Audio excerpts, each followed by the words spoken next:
basically just going to use some gluten-free self-raising flour. I've got Asda here because it was what I got when I went to the supermarket. Some gluten-free baking powder, soy milk, you can use almond milk, whatever works for you. You can use real milk if you just want to exclude gluten. There's options.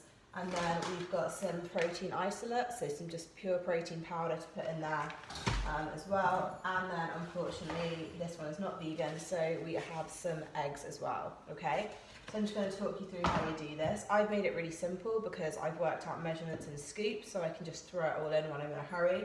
So first thing I do is I take a standard kind of scoop that you would get in your protein powders or anything like that, and I just use that to take 1 scoop of self-raising flour.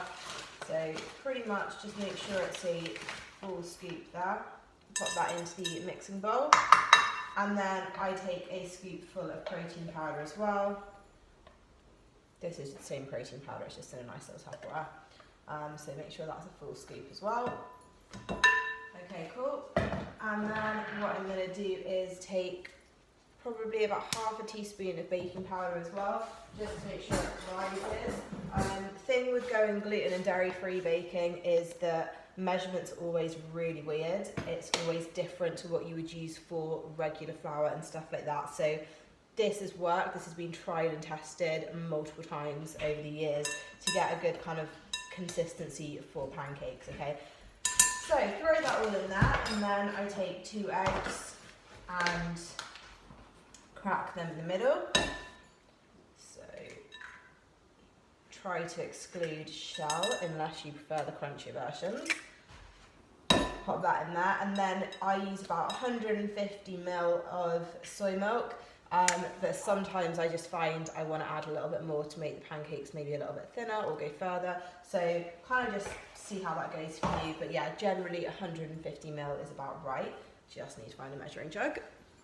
So 150 ml of this, and it generally helps if you can actually see the measures on the measuring jug, unlike this one. So this is a bit of an estimation, but more or less it will work. So then what I do is just pour it in gradually as I start whisking.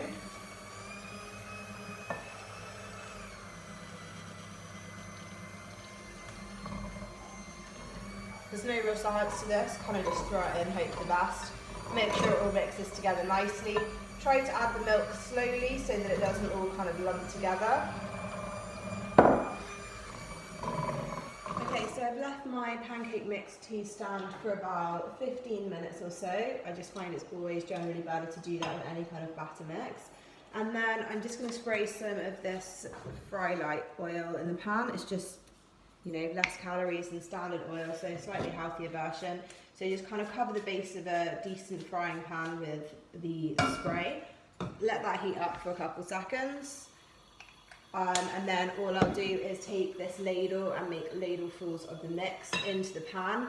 Again, there's no real like precision to this. It's more about just kind of dolloping like a little bit of the mix into even parts of the pan and kind of hoping for the best. You don't want them to all like merge in together and make one big monster pancake. I mean, unless you do, and if that's your thing, then you know, go ahead. But generally I like to have the little individual pancakes. So I try and kind of put the mix just randomly around the pan where it's not going to touch.